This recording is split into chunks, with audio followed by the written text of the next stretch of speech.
आपके इसमें दो शब्द थे, एक पत्रकांड और दूसरा एसके जैन। पहले पत्रकांड लेता हूँ महाराज जी।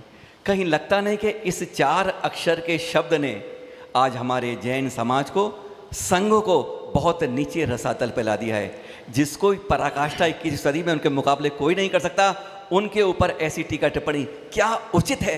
बहुत शर्म आ जाती है महाराज जी इस शब्द को सुनने के बाद। आपके मुंह से एक बार इसके बारे में, एक बार आपके मुंह से क्या आता है? शरद जी, मैं भी इसको बहुत महीनों से देख रहा हूँ, पर मैं रेखा दीदी की हिम्मत की दाद देता हूँ। मैं किसी का पक्षधर नहीं हूँ, पर जिस बहन रेखा दीदी ने सिर्फ और सिर्फ किसी साधु से उसका द्वेष नहीं है, किसी से राग नहीं, किसी से मोह नहीं है, पर जिस साधु ने, जिन श्रावकों ने गुरुओं के प्रति ऐसे लांछन लगाए, ऐसे पत्र में छोटे ओछे शब्द लिखे हैं, जिस साधु की प्रेरणा से लिखे हैं, मैं तो बोलते ऐसे साधु को 100 किलो का पत्थर पीठ पे बांध के समुद्र में कूद जाना चाहिए। उसको शिष्य होने का गौरव होना ही नहीं चाहिए। जो अपने गुरु के लिए इतना नीचा सोच रहा हो, श्रावकों से ऐसे पत्र लिखवा रहा हो, कैसा साधु, कैसा शिष्य, कैसा समर्पण तुम्हारा। मैं सोचता हूं कि नहीं, जिस संत ने वीतरागता का जीवन जिया हो, जिन गुरुओं को भगवान, पूरा देश भगवान मान के पूजता हो, जिनकी तस्वीर देखो तो आंखें में आंख भर आती है। कब ऐसा संत दोबारा इस पंचम काल में इस भारत भूमि को देखने मिलने वाला?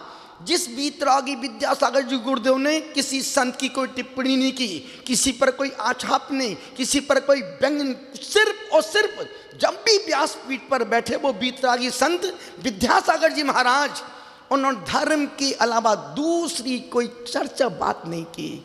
जो संत किसी को आंख उठा के देखता ना हो, किसी को देख के अपने चेहरे को बिगाड़ता ना हो, उस संत के लिए तुम इतना ओछा सोच रहे हो, लिखवा रहे हो, पत्र डलवा रहे हो। कैसा शिष्यत्व है, कैसा भक्त है, कैसा श्रावक है। और सबसे बड़ी बात शरद जी, इतने बड़े बड़े धनपति सब मौन होके बैठे हैं।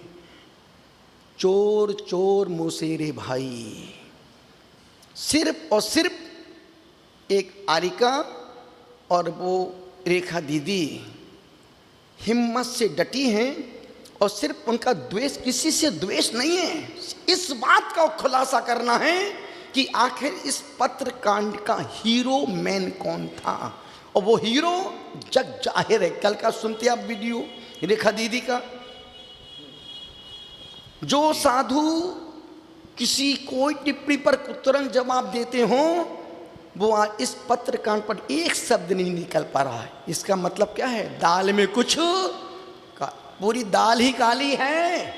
दुनिया को बेवकूफ बनाना सरल है, पर खुद को बेवकूफ बना के जीवन जीना अच्छी बात नहीं। तो मुझे लगता है कि जिस संत ने 50 साल 55 साल वीतरागता का जीवन जिया हो, उनकी समाधि के बाद इस प्रकार की घिनौनी बातें, इतनी छिछली बातें और उनके ही शिष्य के द्वारा निकल रही हैं, इससे बड़ी दुर्भाग्य की बात और दूसरी क्या होगी।